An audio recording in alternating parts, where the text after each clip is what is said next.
Sunday Night Live, and we are finally live. Everybody who's moaning about it not being live, you know, sometimes when you do a live show, things happen. You mean to go live at 8 o'clock and it takes till 8:15 to sort it out. Maybe be grateful that you've got a show at all, because it was getting close to not having one. So apologies if we're late, but that is the situation. And also the situation is, as the title says, Solskjaer's Bruno Fernandes battle. This is coming from Correio da Mano in Portugal. That's basically saying that Manchester United are negotiating deals down to the closest pound, and there is a concern from Solskjaer that Bruno Fernandes is key to what he needs at Manchester United, but Manchester United don't really want to go above £50 million.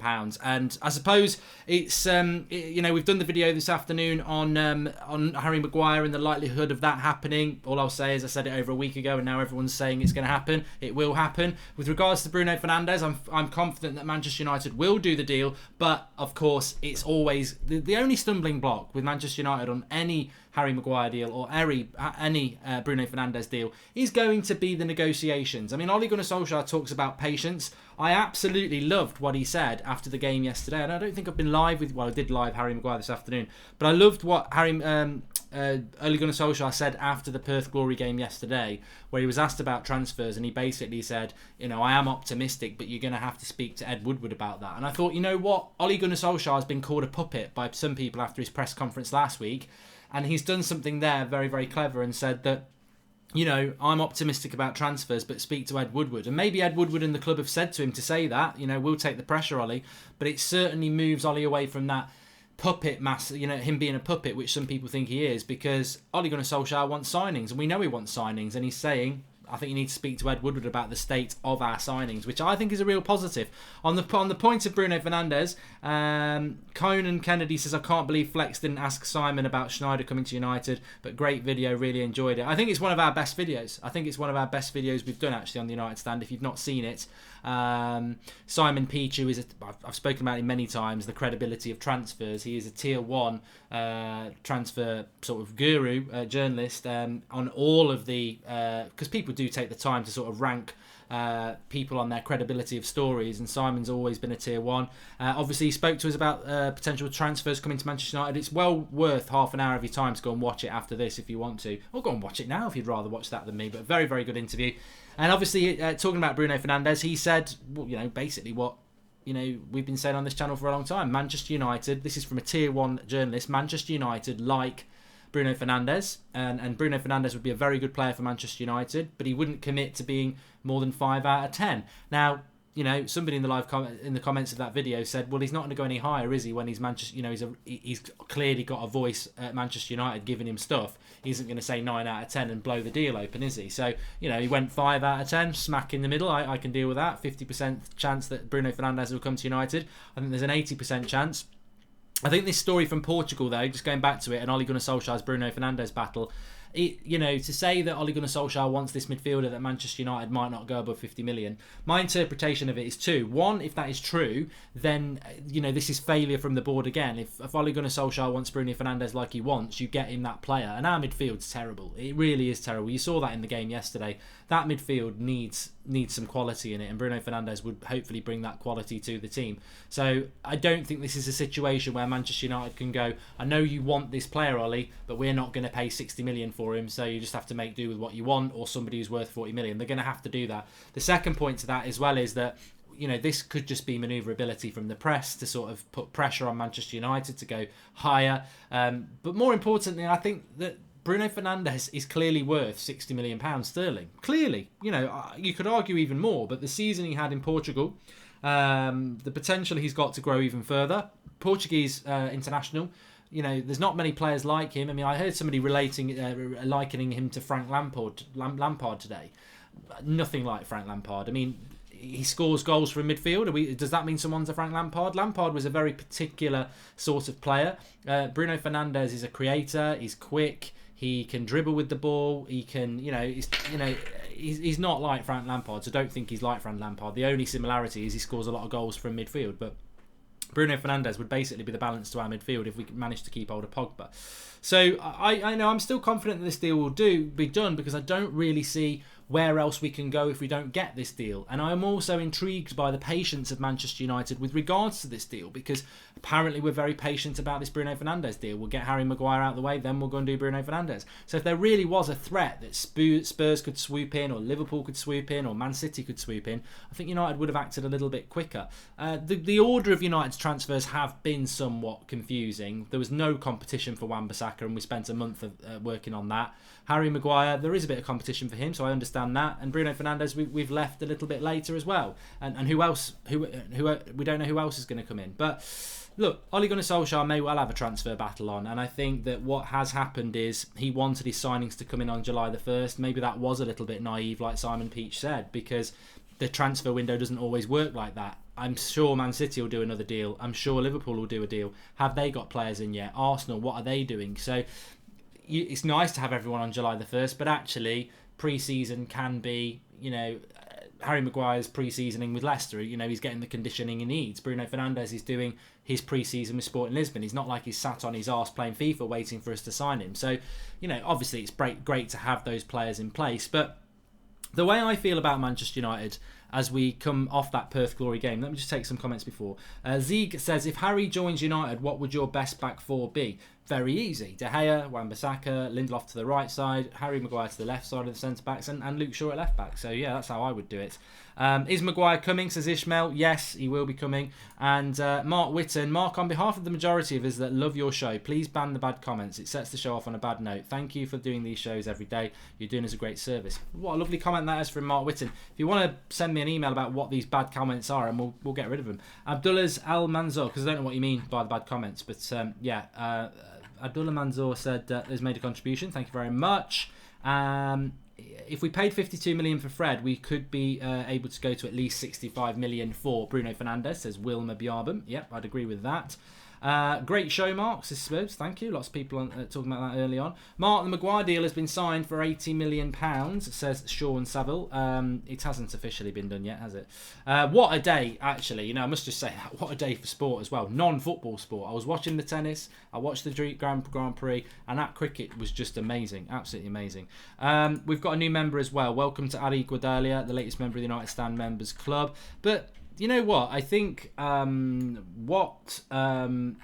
Taylor says, who is ahead in the pecking order, Delow or Young, says Davey Fisher. Delow should be ahead of Ashley Young, but I fear that Ashley Young is just, Ole Gunnar Solskjaer's weak spot, isn't it? Him and Phil Jones, he just seems to really rate them. So I think that we will be seeing those players a lot more than we would probably like to see them. Sean Saville says, Mark, the Maguire deal has been confirmed for 80 million. He's scheduled for a medical tomorrow. Is this actually official, or is, are we getting bullshit here? So let's have a quick look around. If anybody credible is saying it, but it's we've moved quick on that deal if that's the case. Let's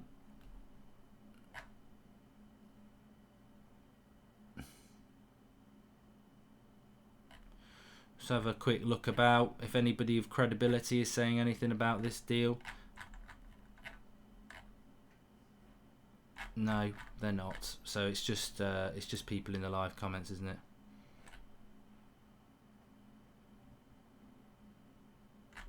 It's funny how certain in-the-know people now claim to know that deals are being done when I've been talking about Bruno Fernandes and Harry Maguire for ages. But the United Stand community know where you heard it all first, didn't you? How many players will we definitely sign, says Harshil Takir. Well, on that point, we've been discussing this all summer. Obviously, we do Transfer Daily, Monday to Friday at 7 a.m, and we do the 8 o'clock shows. I had people telling me we're only going to sign 2 players. I said, wait till August the 8th, we'll definitely sign 4. And we'll definitely sign 4. I've always said we'll sign 4. The frustration and the patience has been hard to deal with at times because, Ollie did sort of say we'd get everything done by July the 1st, and he was naive to say that, and maybe we were naive to agree that. But to agree with him on that. But I think that, I've always felt that Manchester United would bring in at least 4 players. And in a transfer window, it's a long time since we've brought in more than 4 anyway, isn't it? I don't think we ever brought in more than 4 under Mourinho. And he was here for 3 summers? So Ole Gunnar Solskjaer getting 4 signings, or maybe 5, would be absolutely fantastic. So we've got Wan-Bissaka, we've got Daniel James, we'll get Harry Maguire, I think we'll get Bruno Fernandes as well. And if we can get another midfielder, that's 5. So that's what I would say about that, Harshil Takir. Got another new member. Welcome to Carl Watkins. But yeah, everybody's jumping on it now. And X Simon tweeted it, says the Sports Reporter. Well, X Simon's good. He is good. But I did a video over a week ago about Harry Maguire, and a lot of people have mentioned it. And as for Bruno Fernandes, I've been talking about Bruno Fernandes for March. So if people want to jump in and start saying, oh, it's nearly been agreed, well, I've known about this deal for bloody ages, but people just don't want to listen. I think United will do the Maguire deal in a week, says Craig McCullough, Games HD. We're really important that Manchester United do get the deal done quickly with Harry Maguire, because I don't think we can take a month to do the Harry Maguire deal like we did with Wan-Bissaka. And to this day, I don't really understand why the Wan-Bissaka deal took so long. And I think this Harry Maguire deal, we put the first bid in of £70 million about a week and a half ago, didn't we? And then, it's all gone a little bit quiet. But as I was told, Harry Maguire to Manchester United's a done deal, because all they've got to do is go up to 75 million and then Leicester will do the deal. So that's what's looking like it's going to happen, isn't it? Who else do we think we should get? Says Sandy Boy 27. Unknown 27. I'm not an in the know. I never want being in the know. But it's like Alexis Sanchez. I knew about it before anybody knew it from Manchester United, because I was told about it from somebody from Arsenal. And with the Leicester one, I was told about it from somebody close to Leicester. And with the Bruno Fernandes one, I was told in March by somebody I'm not going to tell you. Man United, and what everyone always says about that is they always say, yeah, but you said Thomas Meunier and Jadon Sancho were coming as well. What I said back in March is Manchester United's 3 priorities going into the summer were Bruno Fernandes, Jadon Sancho and Thomas Meunier. This was back in March, and I said it again on May the 1st. I think I even tweeted it out. Bruno Fernandes has always remained a high priority for Manchester United. Jadon Sancho stopped being a high priority for Manchester United when Jadon Sancho said he wouldn't come to Manchester United when we didn't get into the top 4. So that died a death in May. With regards to Thomas Meunier, we were very much in for Thomas Meunier, and at some point, Wan-Bissaka, who they didn't think was available, because Wan-Bissaka said he was going to stay. I think Wan-Bissaka said at the start of May he was staying where he was, and Crystal Palace said he wasn't for sale. And then around the end of May, Manchester United got the green light that Wan-Bissaka was available, and that's why that deal took so long in June. Some people want you to believe that we were working on the Wan-Bissaka deal back in March. Well, we weren't. We started working on the Wan-Bissaka deal in June, which is why it took a month to get the deal done. So any transfer window, as most of you will know, is very fluid. It can change. You can go into a transfer window thinking one thing and coming out of it with something else. Take, for example, Harry Maguire. Nobody who says Manchester United wanted to sign Harry Maguire in May is right, because when Manchester United went into this transfer window, they were looking at Koulibaly. In May, United were going for Koulibaly, and what did they get? They got a big flat no from Napoli unless you give us silly money. So United, obviously run by people who want the money to go in their pocket mainly, were like, yeah, we're not going to pay silly money for Koulibaly. Hence, they started looking elsewhere. I think they inquired about De Ligt. I think they fell into the trap about De Ligt, because Mino Raiola will play everybody off everybody and go, oh, I've got De Ligt, I've got you this from Manchester United, this and this. So we lost out there. And then I think we've ended up at Harry Maguire, who I think will be a good signing. But yeah, that's transfers are very fluid. And as if you don't understand how transfer works, then that's not my problem. It's not anybody else's problem. But the prime example always will be, we spent a lot of time looking at Morata, and we pulled out very quickly to go and snick to Nick Lukaku from Chelsea. What about selling the Deadwood, says Harshil Takir. To be honest with you, we do need to sell players, but I don't know what you lot think. What's more important to you? Selling Darmian Rojo, selling Darmian and Rojo and signing 3 players, or not selling Darmian and Rojo and signing 5 players? I would rather get the players in. The Deadwood's the Deadwood, and he won't pick it anyway. He hardly picks Darmian last season, so I ain't bothered about that, and Rojo would be the same. Joe C says, what's this about DT getting arrested? It's a super chat, so I have to read it out, and it will be a load of nonsense because people say it all the time. Harry Maguire will be coming to Manchester United, extreme boss, yes. I mean, the only thing that could stop, that ever could stop Harry Maguire coming to Manchester United is 2 things, so it's not one thing. 2 things. One would be Manchester United's unwillingness to pay the fee that Leicester want, which we are willing to pay, so that's out of the way. So the only thing that would stop Harry Maguire coming to Manchester United is if Man City match our bid, which I don't think Man City will. I don't think Man City will be willing to pay £80 million for Harry Maguire, so it gives us the opportunity to sign him. And Harry Maguire wants to leave Leicester. I think Harry Maguire may well choose Man City over Manchester United if he had the choice. But that choice isn't going to be there. So Harry Maguire should be Manchester United's next signing. I think he will do. I think enough people who jump early on deals have already said it's going to happen. So it will happen. Shubik says, Mark, England world champions. England world champions at cricket. Yeah, fantastic. I really enjoyed that. Mogo says, what about the Bruno news? Look, I've had this all summer, and many of you will know this, that I've said about Bruno Fernandes all summer, and I've had to take stick about it. I've had people saying you're talking bullshit. I've had people saying when's it going to happen. I've always been very consistent about Bruno Fernandes to Manchester United. You know, even when people didn't even really know who Bruno Fernandes was back in March, I said he is a high priority for Manchester United. And I think over the summer, you know, when it's the season, people are like Bruno Fernandes. You imagine what he looks like in your mind, and he's not who he is when you go and have a proper look at who he is. But over the summer, I think most Manchester United fans have sort of fell in love with the idea of getting Bruno Fernandes, and they've done their research on him. They've seen what he'd bring to the team, and I think most Manchester United fans are actually an expert in Bruno Fernandes now, because all the fan cams Flex was doing yesterday. You got all the Australians and people who are over there talking about Bruno Fernandes. So look, it'd be a very good signing for Manchester United. But yet again, the only thing that can ruin that deal is if somebody else swoops in and buys him. He won't be. I can't for the life of me see him staying at Sporting Lisbon. So it's United's deal to do. Matthew Bailey says, with the Griezmann to Barca and it looks more like Neymar might go as well, do you think Real will want Pogba to strengthen more becomes more impossible? They have spent 273 but 100 million in sales so far. Real Madrid are going to have to spend 150 million pounds to get Paul Pogba, and I think that's the issue that we have with it. Mark Whitten says, did you get my email, mate? Sent it to the Soccerbox email address in comments. Yeah, I'll have a look, mate, but I'm live at the moment. Here we go. Blake the Third says, could Maguire play CDM? Why would you buy England's best centre-back and play him as a CDM? And I'm not having a pop at you for that. I'm just saying, over the years, I've seen a lot of people talk about playing. Can Lindelof play CDM? Oh, let's play Phil Jones at CDM. But how about buy a CDM? And I don't think Harry Maguire could play CDM. He's not got that. He's not. I don't think Harry Maguire's good at getting the ball from all angles. Like, as a CDM, you've got to look forward, you've got to look back. You're spinning around. Carrick was brilliant at it. I don't think a centre back like Harry Maguire would be a good CDM. Much the same way I don't think Van Dijk would be a good CDM. I think they're very good centre backs. Daz OW says, don't agree with Fred getting married. Yes, family comes first. Birth of child, illness, not wedding. Get married on your holidays. Should have been back early. I think, Dazo, I agree with you, but apparently the situation with Fred's wedding is that Manchester United knew about it when they signed him. They okayed it when they signed him, and the reason he had it in July is because the Copa America's on, and when we signed him, he was part of the Brazil setup, so I think he thought, I'll be part of the Brazil setup. But, it is what it is. Sorry about looking proper before about Maguire deal. I meant to put I've heard. Is there any news on any other players that might come to the club, says Sean Saville. I think with regards to transfers as we sit here now, Harry Maguire, Bruno Fernandes, Sean Longstaff, they're the three that I'm most confident on. And anybody else is a real exciting surprise, because those three, very strong links to Manchester United, and you probably get all three done.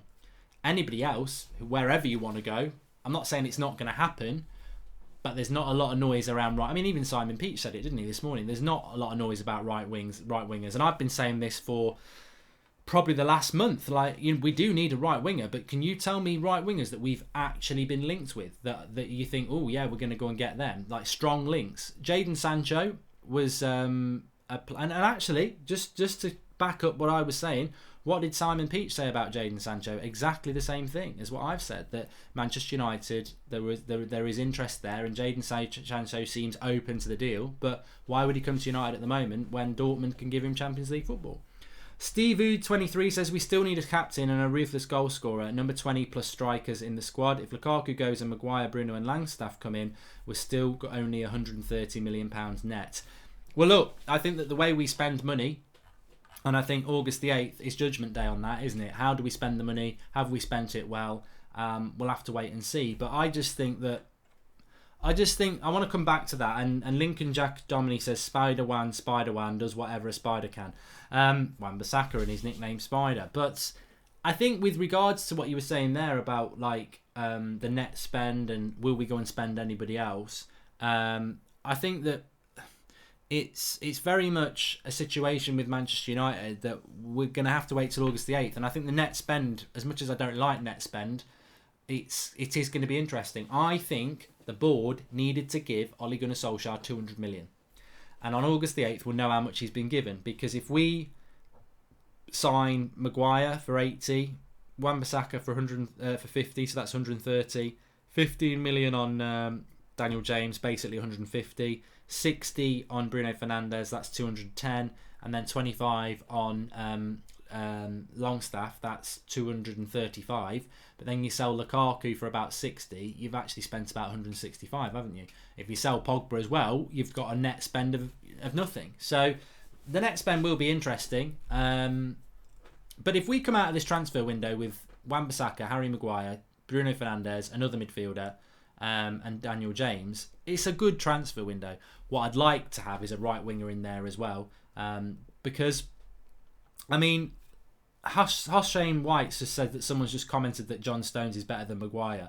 I'm not having that. I'm not having that. I mean, I think a player gets linked to Manchester United that players don't want, or our rivals look at it.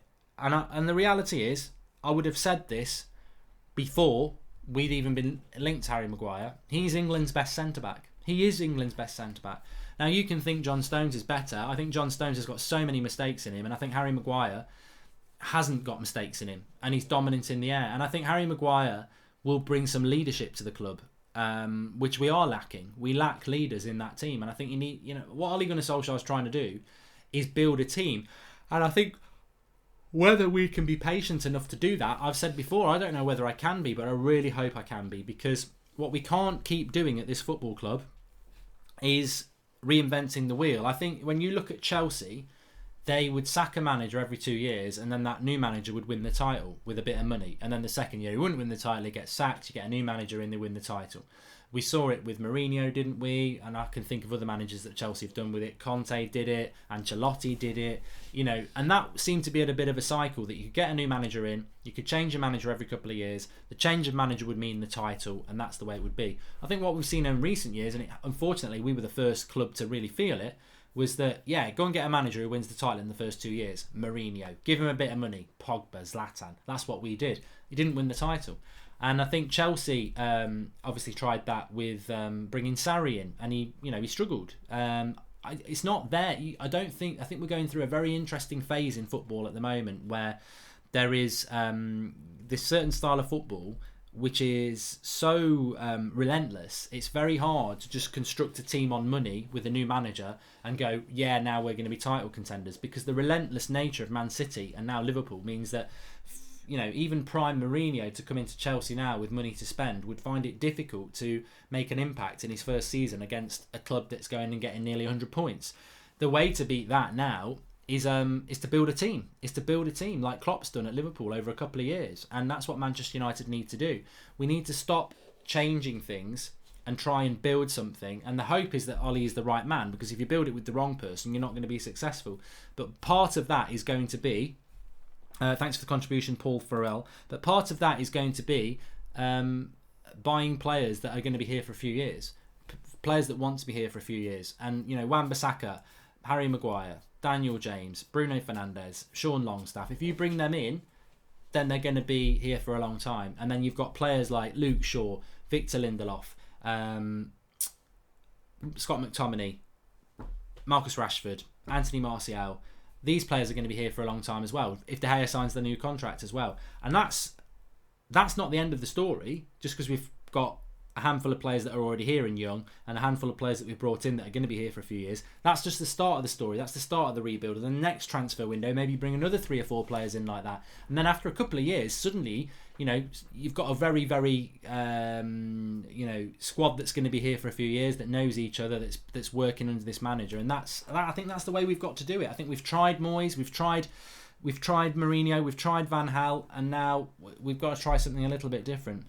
Daniel James said he can play both on the right side and on the left, so I think Ollie will play him on the right. I don't think he's ready, mate. I really don't think we should be looking at Daniel James as the solution. I don't think it's fair on him. And Shivesh Singh says, I don't think we'll get a right winger, just because we'll be looking at Sancho to come in if we get Champions League football. That wouldn't be so bad. I don't know. I mean, I don't think you should go into a season thinking, let's get Jadon Sancho next year and get by. If somebody said to me now, you can have a good cup run, you can win the Europa League, and you can finish third in the Premier League and get Jadon Sancho next year, of course I'm going to take that. But I don't know whether you can go into this season and say we can get by with Mata playing on the right, or Daniel James playing on the right, or Jesse Lingard playing on the right, or Dalot playing on the right. We shouldn't have to or Chong playing on the right.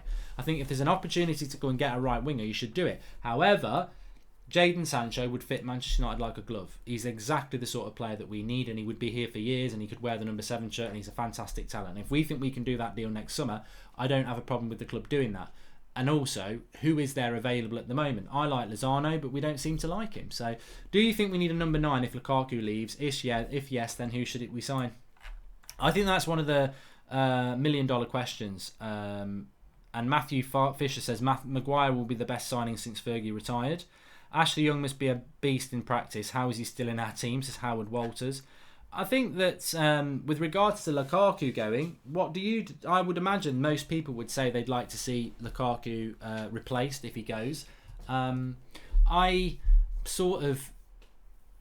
go back to what I just mentioned there, if we are, as a fan base, going to try and be patient with Ollie and say, look, we don't mind losing a couple of games, we don't mind losing a few games in the season as long as we can see that you're building something. And building something means don't play Ashley Young and Phil Jones. If we lose games with them in the team, that's not building for the future. If we lose games with people like Wan-Bissaka and Harry Maguire and Scott McTominay and people like that, I'll go, well, look, at least he's trying to build a team.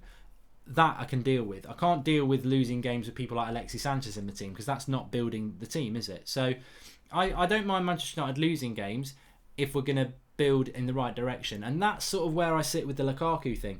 People don't rate Rashford, they don't rate Martial, Greenwood's young.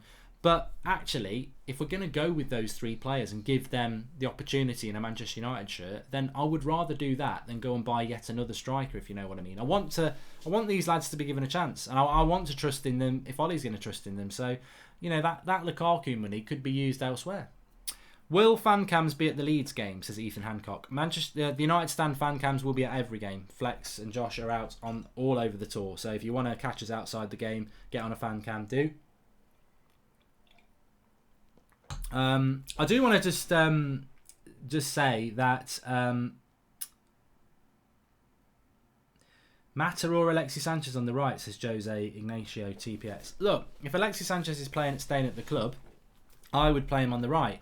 But I'm absolutely convinced that there is something in his contract that says he must play off the left, because it just doesn't make any sense to me. Would you take 2 more centre midfielders or a centre midfielder and a right winger? I personally feel, Andy James, that the most important area for Manchester United is the midfield, and I think we do need 2 midfielders. I don't know a lot about Sean Longstaff, and I would argue that nobody knows more about Sean Longstaff. Nobody knows anything about Sean Longstaff apart from Sean Longstaff. He's played 9 games for Newcastle. But I'm intrigued by the scouting of Manchester United, that they really do want him. And if he can play the CDM position, I want him to come. Matic is such a problem at the club. I mean, I don't know whether anyone watched the video this afternoon.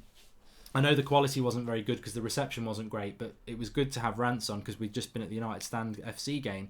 And we were talking about, like, the CDM position for Manchester United is a mess. Matic is just not. It doesn't matter how many players we buy, the CDM position is so important. You think about Michael Carrick in that position for a decade. He dictated the team.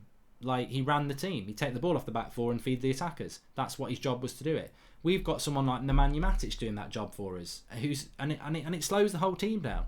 So, Rance said it, and I think we saw a glimpse as well. You remember around March time when Fred was playing in the team and he played that role.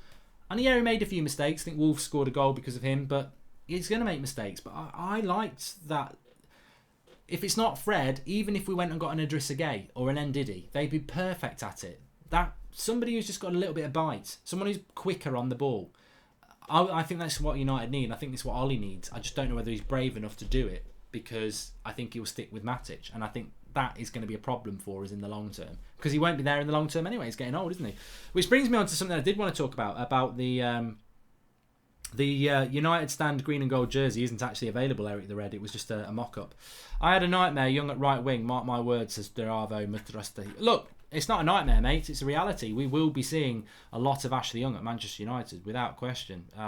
He will play a lot because Ollie loves him and he will play a lot. And we just need to accept it. That is going to be part of the case. What I found interesting yesterday as well, another comment from Ole Gunnar Solskjaer, was that of course Paul Pogba is under consideration for captain. And my interpretation with that was that of course he's going to say that, because if he's asked a direct question about is Paul Pogba a consideration for captain and he says no, then it's very antagonistic, isn't it? It's like, no, I'm not considering Paul Pogba for captain. And then the answer would be, well, Paul Pogba was a senior player at the club. If he's not been considered for captaincy, is he being sold? Is he in the bad books? So I think Ole Gunnar Solskjaer was right to say he's considering for captain. But for me, Paul Pogba should not be captain of Manchester United. I don't know what you lot think. Get your yes or no's and your comments in. For me, Paul Pogba should not be under consideration for Manchester United captain, because he openly wants to leave our football club. So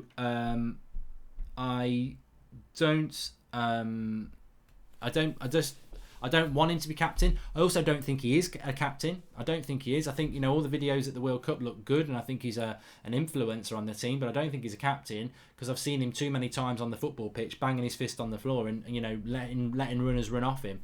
I think he needs to focus on his own game. I don't think that Paul Pogba actually has the best interests of Manchester United at heart as much as some other players do. I think when you look at Wan-Bissaka, I'm not saying he should be captain, but when he signed for Manchester United, it was clear with all his family members and everything that this was the biggest thing in his footballing career, and that playing for Manchester United means a lot. I think when Paul Pogba signed for Manchester United 3 years ago, I think there was a lot of razzmatazz, but I don't think Paul Pogba feels the same about Manchester United about some other players do. And maybe that's totally unfair, but that's the perception he gives off. I think Paul Pogba is Paul Pogba. And I don't think that's the sort of person I want to be captain of Manchester United. Who should be captain of Manchester United is very difficult, because we don't actually have leaders. We've spoken about we need a leader, but we haven't got a leader. I think we try and say, well, Ander Herrera would have been good, but was he really a captain? We say Victor Lindelof, is he really a captain? David De Gea, is a goalkeeper a captain? It's interesting, because I think if we bring Harry Maguire in, he's probably the most viable captain we've got. And he's not even the captain of Leicester, is he? But he is a leader. So that's something United need to build into their team as well. Daniel Plunkett says, why ignore my question? Read the power of the fans. Mate, look, if you make a super chat and I miss it, I'm not ignoring the question. I'm looking at the camera a lot of the time, and I'm expressing the conversation we're talking about. Have you seen how quick that live comments works? I'll go back and have a look at it like I do at the end of the show. But if I miss it, I miss it, and I apologise for that. It's not about ignoring questions. I'm not asked at all about answering your question. So I will go back to that, and we can all find out what your question was about the power of fans. Intrigued by it now. I'm intrigued by it. The power of fans to do what? De Gea or Maguire, says Jack Chamberlain. Remember, everybody, as well, I must just say this, I haven't said it in the entire show, we are on 498,000 subscribers. We're so close to 500,000 subscribers will be an amazing achievement, everyone. So please do subscribe if you are new, bottom right hand corner, and keep sharing the videos. Aidan Saladi says, should we play out the back now we have Maguire? Definitely, 100%. That's exactly what we should do. And it may be, if you play Lindelof and Maguire right-sided and left-sided centre-back, you've got two centre-backs there who can split to the edge of the box, take the ball off De Gea, and they can both bring the ball out from the back. Smalling cannot do it. Phil Jones definitely can't do it. So when you play those two players, you struggle to do it. So having two players who can do it, absolutely fantastic. McTominay will be much improved this season. Why are you so down on him, says Michael Collins. Oh dear. You know what? The first statement you said, I thought he's obviously been watching the United stand. I've been saying this for the last 3 weeks. I feel that Scott McTominay is going to have a very big season for Manchester United, because he is constantly bigged up by people like Sir Alex Ferguson, Jose Mourinho, Michael Carrick, Sir Alex Ole Gunnar Solskjaer. They big this kid up, and they are footballing brains that are pretty good footballing brains. So they must have seen something in him. I don't think we've seen it as fans yet. And that is why I've always been quite sceptical about Scott McTominay's abilities, and still am, because I'm not going to trust those footballing brains just without seeing it from my own eyes. But I do think at 22, coming up for 23, this is his make or break season, and I think you know, I think he will. I think he's going to have a big season. Yeah, I agree. So I don't know what you're on about with having a downer on him. I just don't assume somebody's a good footballer without seeing the evidence of it, and I don't think we've seen enough of that evidence yet. But I think he will have a good set. I think he will have a good season. Out here at African Nations Cup, there is reports of Pepe to Manchester United after the African Nations Cup, says Quentin Wessel. There's a lot of people interested in him. There's a lot of people interested in him. Sorry, Daniel Plunkett says sorry, but you don't need to say sorry, mate. And Sam Pierce says, has it gone quiet on the Lamina front? I'd rather have him than Matic. Thought I'd happily have Philip Billing over Matic right now. I don't know what the situation is with Lamina. I know, if anyone in the live comments knows, I know Flex was going to ask Simon Peach about it, and like, this is the journalist that was on this morning with Flex, and hopefully most of you've watched it because it's a brilliant interview. And I know Flex was going to ask him about Lamina, but I didn't watch. I've only watched I've watched most of it, but I didn't watch after Milinkovic Savic, and I know he spoke about a couple of other players after that. And the interesting thing is, Simon Peach is actually, although he's very close to Manchester United as a journalist, he's a Southampton fan and has got good connections there. So whatever he's saying about Lamina is worth listening to. So I don't know whether he said no, there's nothing in it, or there might be something in it. So it'd be worth watching that video again. Okay, let me. I'm getting really hot tonight, and I don't know why. Partey, Bruno and Bale loan and recruit white winger and centre forward next year, says Steve OD. Thomas Partey would be a good signing, I think, but Thomas Partey is just a player we like. I haven't heard United be linked to him really. Herrera would have been the perfect captain, says Matthew Fisher. How he had a night? Yeah. We should buy right winger instead of if Lukaku goes instead of a striker, says Masu Gudwari. We could use the money in that way. Pogba said there's no need to talk about his future, says George Cooper. There you go. And I'm trying to find this comment here. We still need it yet. We've got that.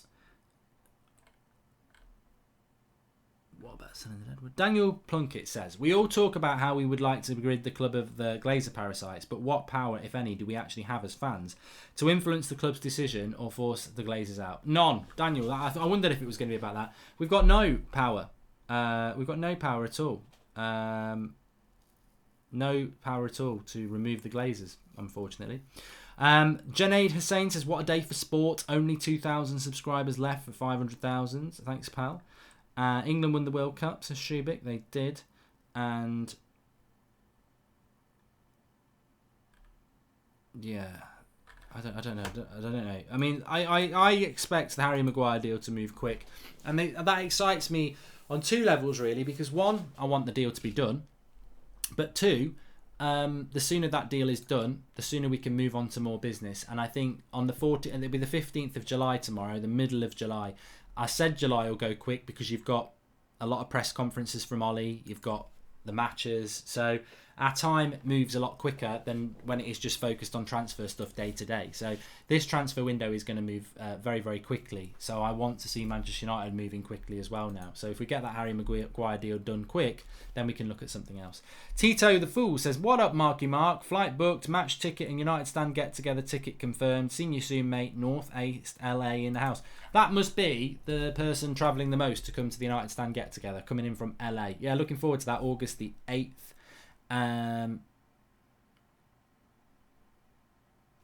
Smokers just mentioned Icardi. I don't think Icardi will come to Manchester United. I don't think he will. I'd love him to come to United, I really would, but I don't see that happening. That would excite me, not quite as much as Bruno Fernandes, but that would excite me because I just really, really rate him. Brosen says Gareth Bale or Malcolm at right wing. I actually starting to feel like that Gareth Bale won't happen now. For a while I just always felt that it would be a deal that we would try and do, but I actually don't think we're going to do it now.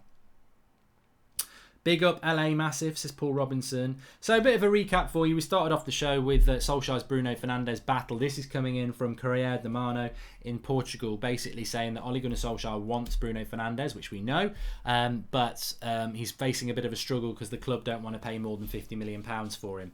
Well, I don't really care about that. The club have got to pay more than £50 million for him because he's worth it. He actually is worth it. Like, João Felix went for £100 million to Atletico Madrid. and Bruno Fernandes had a better season than João Felix. And João Felix is 19, so I don't get why one would be half the price of the other. United don't need to pay more than 60 million for him, because I think we can get him for 60 million. Anything over 40 million is going to be Sporting Lisbon's transfer record. So I understand the negotiating. You've got to negotiate and get a decent deal as you can, but let's not walk away from this deal because we don't want to go above 50 million. You've got to give Solskjaer what he wants. Love the show. Maguire, then Bruno, and beyond belief this window might be successful. I know I shouldn't, but feel optimistic again. Right wing, too much to ask, says Matt Burton. Look, I don't think any United fan needs to feel guilty about moaning through this transfer window. We've sort of been... we were promised... in many hintful ways from the club and from the manager, we were promised a really significant transfer window. We hit July the 1st and we only had a Championship winger and a Crystal Palace right back. And that, I'm really happy with those signings, but none of them were a centre-back, 2 midfielders or a right winger, which we came into this summer needing. However, for all the frustration, and I think, Ole Gunnar Solskjaer sort of hinted that he wanted business done by July the 1st, so that became a deadline to us to be like, why have we not got any of the key positions in? There was always time left in the transfer window. There's always time left now. If we get Harry Maguire and Bruno Fernandes over the line in the next couple of weeks and then maybe another midfielder by August the 8th, it's not been a terrible transfer window. So, and as I'll say what I said before, there was people saying we're only going to spend 100 million. There was people saying we probably will only sign one more player after Wan-Bissaka. I've always said we will sign at least 4 players. And we will sign at least 4 players. And, they could be good. It could be Harry Maguire and Bruno Fernandes, or if it's Harry Maguire and Sean Longstaff, I'd be like, where is the quality? We've got to bring some quality in as well as potential. Anyway, we're back tomorrow morning at 7 a.m. with the Transfer Daily. We'll be back tomorrow night at 8 o'clock with the call-in tomorrow night. Looking forward to that. Flex is back tomorrow lunchtime with his vlog, his daily vlog, so make sure you're watching that. Please subscribe if you're new, bottom right-hand corner. If you've not seen the interview with Simon Peach that went up this morning, you've missed a real treat, and I would go and watch it, because whether you're in the bath, on the toilet, or just before you go to bed, or on the train, it is just a really good interview with somebody who's very close to Manchester United as a journalist and speaks very articulately and was asked brilliant questions by the United stand. So it's very much worth a watch, even if it is just to go and see what he said about Lamina, because I know I'm going to go and listen to it now, because I don't know what he did say about Lamina, and he is close to Southampton as well. Thanks everyone for watching. Please do smash a like on the video on your way out, and I will see you tomorrow. I think it's going to be a big week for Manchester United, and also we've got the Leeds game on Wednesday, which I think is going to be very interesting and competitive. I'll speak to you all soon.